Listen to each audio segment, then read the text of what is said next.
Assalamualaikum warahmatullahi wabarakatuh. Pada kesempatan kali ini, kami akan menjelaskan terkait dengan tugas besar, yaitu proses penerapan Artificial Neural Network, khususnya arsitektur multi-layer perceptron, dalam melakukan klasifikasi pada dataset iris. Tetapi sebelum itu, kami akan memperkenalkan diri kami terlebih dahulu. Dimulai dari saya Memori Simanjuntak dengan NIM 123140095. Saya Arsa Salsabila dengan NIM 123140108. Dan saya Grace Jackson di Tanah Abang dengan NIM 123140115. Oke, pada penjelasan ini kami akan mencakup mulai dari alur lengkap persiapan data, perancangan model, proses pelatihan, hingga evaluasi dari performa jaringan. Untuk penjelasan pertama akan dijelaskan oleh teman kami Arsal Salsabila.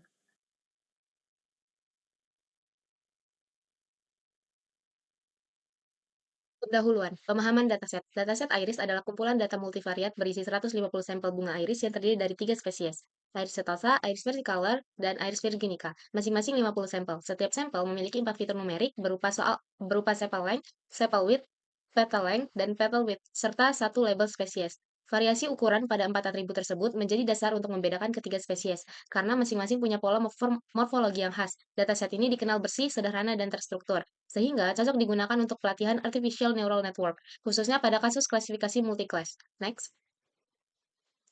Untuk pemrosesan awal dataset, yang pertama pengecekan data, memastikan tidak ada nilai kosong, anomali, atau duplikasi pada seluruh atribut. Yang kedua, encoding label. Atribut spesies diubah menjadi format numerik agar dapat diproses model. Yang ketiga, normalisasi fitur. Keempat, fitur numerik distandarisasi menggunakan standar scalar, sehingga memiliki mean 0 dan standar deviasi 1 demi stabilitas proses training. Yang keempat, pemisahan fitur dan target. Atribut numerik disusun sebagai input X, sementara label hasil encoding menjadi target Y. Dilanjut pengecekan bentuk data. Yang kelima, train test split. Dataset dibagi menjadi 70% data latih dan 30% data uji. Lalu distribusi kelas diperiksa untuk menjaga proporsi yang seimbang. Next. Landasan teori, metode, dan metode learning. Model yang digunakan adalah Artificial Neural Network dengan arsitektur multi-layer perceptron. MLP terdiri dari input layer, 2 hidden layer, dan output layer, serta dilatih dengan algoritma backpropagation, variasi gradient descent, sehingga mampu mempelajari pola non-linear. MLP digunakan untuk klasifikasi spesies bunga iris, input layer 4 neuron, hidden layer, 16 dan 8 neuron length aktivasi relu, bertugas mengekstraksi pola hubungan non-linear antar fitur, output layer, 3 neuron, mewakili setiap kelas. Kelas dengan probabilitas tertinggi dipilih sebagai prediksi. Dengan aktivasi softmax. Selama pelatihan, kualitas model dipantau dengan 3 metrik utama. Training loss, yaitu kesalahan model pada data latih. Validation loss, kesalahan pada data yang tidak ikut dilatih. Validation accuracy, presentasi prediksi benar pada data validasi. Next.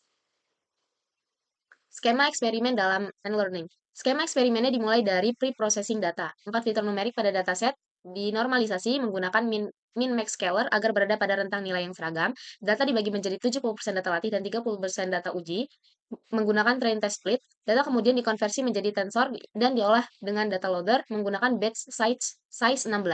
Pelatihan bersifat supervised menggunakan algoritma backpropagation dengan optimizer SGG, learning rate-nya 0,01 dan berlangsung selama 100 epoch.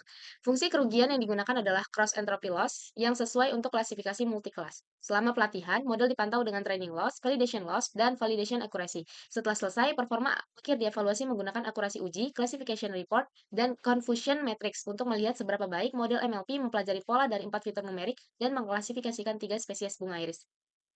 Selanjutnya adalah simulasi. Pertama, di kode kami mengimport library yang dibutuhkan seperti Torch untuk membuat jaringan saraf pandas dan juga NumPy untuk mengolah sklearn untuk pre-processing dan juga matplotlib untuk membuat grafik. Lalu, kami akan cek device dengan Torch Udah is available karena tidak ada GPU device yang dipakai adalah CPU. Dataset iris diambil otomatis dari Kaggle, disimpan sebagai iris CSV, lalu dibaca dengan PD read CSV. Di sini kami cek, ukuran datasetnya ada 150 baris dan 6 kolom, dan tidak terdapat nilai yang hilang dari dataset tersebut.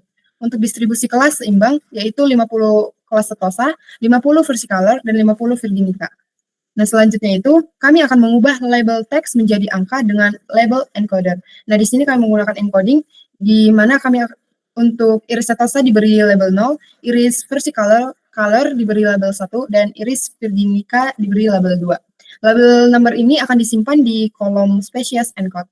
Untuk fitur kami hanya ambil 4 kolom, yaitu sepal length, sepal width, petal length, dan petal width. Hasilnya, untuk ukuran fitur itu menjadi 150,4 dan ukuran targetnya itu 150 dengan 3 kelas unik.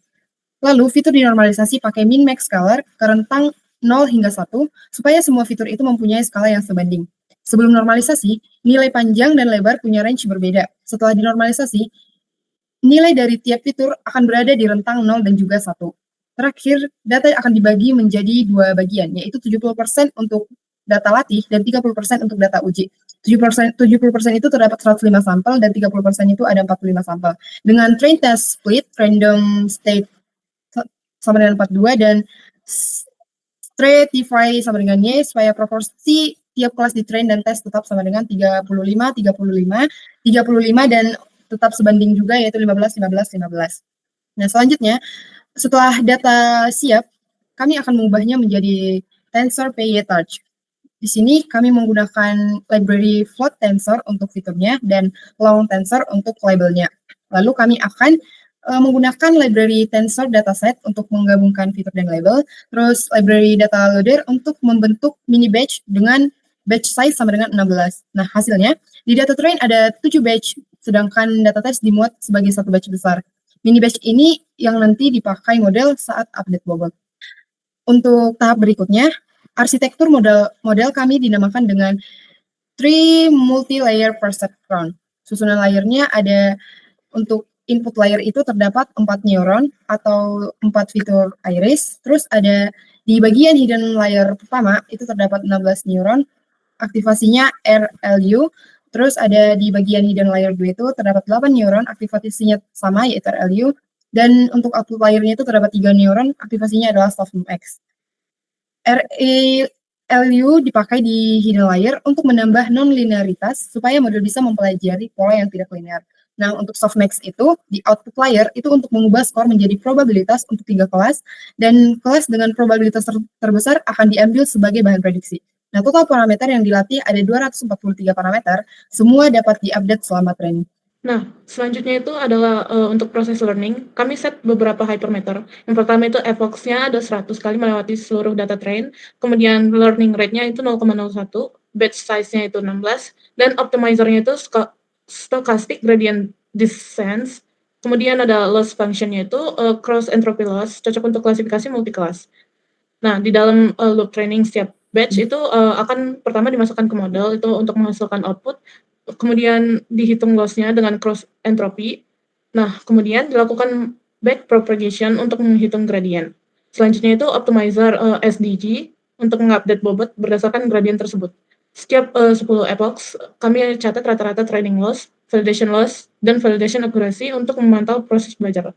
Dari hasil training selama 100 epochs, kami mendapatkan ringkasan sebagai berikut.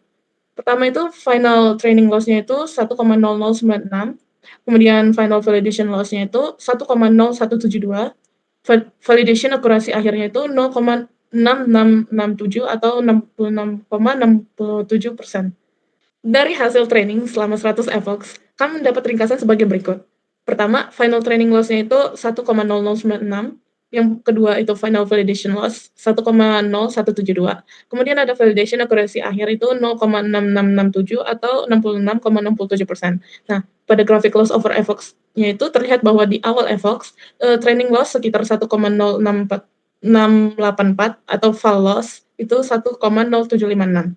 Seiring bertambahnya epochs, kedua loss berturun pelan sampai sekitar 1,00 sampai 1,01 di epochs ke-100. Nah, garis biru itu atau training dan garis merah itu validation selalu dekat dan sama-sama turun. Ini itu menunjukkan kalau misalnya modelnya benar-benar belajar dan belum ada overfitting yang parah. Pada grafik akurasi over epochs, di epochs awal itu akurasinya sekitar 51%, lalu naik pelan-pelan ke 62% dan pada akhirnya stabil di 66,67%, mulai sekitar epochs ke-81. Artinya, setelah beberapa puluh epochs, model sudah mendapatkan tingkat akurasi yang relatif stabil dan tidak meningkat lagi secara signifikan. Nah, setelah training yang berhasil, model diuji pada 45 data uji yang tidak pernah dilihat saat training. Hasilnya itu tes akurasinya itu 0,6667 atau 66,67%. Itu menggunakan 45 data uji. Nah, itu hasilnya 30 sampel benar dan 15 sampel salah. Di laporan klasifikasi, yang pertama itu Iris setosa. Mendapatkan precision-nya itu 1, recall-nya 1, F1 score 1. Semua 15 sampel setosa itu terdeteksi 100% benar tanpa salah klasifikasi. Yang kedua itu Iris versicolor. Precision-nya itu 0, recall 0, F1 score-nya 0. Tidak ada satupun sampel versicolor yang diprediksi sebagai versicolor. Semua sampel versicolor salah diklasifikasikan sebagai kelas lain. Nah, yang terakhir itu Iris virginica. Precision-nya itu 0,50, recall-nya 1, F1 score-nya itu 0,67. Semua 15 sampel virginica di data uji selalu dikenali sebagai virginica. Recall-nya 100%. Tetapi banyak sampel versicolor yang ikut masuk ke kelas virginica, sehingga precision-nya hanya 50%. Kemudian, untuk confusion matrix dan analisis color itu, nah, di confusion matrix menjelaskan pola kesalahan model. Pada baris Iris setosa, 15 diprediksi setosa, 15 itu benar, tidak ada yang salah. Kalau misalnya di baris Iris versicolor, 0 di kolom versicolor, 15 di kolom virginica.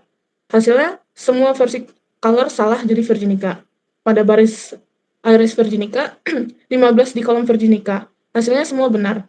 Jadi, model pada dasarnya hanya membedakan setosa versus bukan setosa, dan semua sampel bukan setosa cenderung ditarik ke kelas virginica. Hal ini juga terlihat pada prediksi 20 sampel pertama. Semua setosa dan virginica pada contoh ini diprediksi benar, sedangkan beberapa sampel versicolor salah diprediksi sebagai virginica. Di bagian analisis error, dari 15 sampel yang salah, semuanya adalah Iris versicolor yang diprediksi menjadi Iris virginica. Kalau kita lihat fitur-fiturnya, nilai petal length dan petal width, mereka berada di tengah-tengah antara setosa dan virginica. Setelah dinormalisasikan, nilai petal versicolor sering mirip dengan virginica, sehingga batas keputusan model sulit memisahkan kedua kelas ini. Inilah mengapa versicolor menjadi kelas yang paling sulit bagi model. Jadi, kesimpulannya, penelitian ini mengimplementasikan model NMLP untuk klasifikasi 3 spesies bunga iris dan menghasilkan akurasi uji sebesar 66,67%. Model sangat baik mengenali iris setosa, precision, dan recall mendekati 100%, namun gagal membedakan iris versicolor dari iris virginica, sehingga hampir semua versicolor diprediksi sebagai virginica dan menurunkan precision kelas tersebut. Hal ini menunjukkan adanya tumpang tindih fitur antar kelas dan batas keputusan yang belum cukup kompleks. Ke depan, performa model berpotensi ditingkatkan dengan penyesuaian hyperparameter, penggunaan optimizer adaptif, serta penyusunan arsitektur dan jumlah epoch pelatihan. Sekian dari penjelasan kami terkait tugas besar. Jika ada salah kami dalam tutur kata, kami mohon maaf. Wassalamualaikum warahmatullahi wabarakatuh.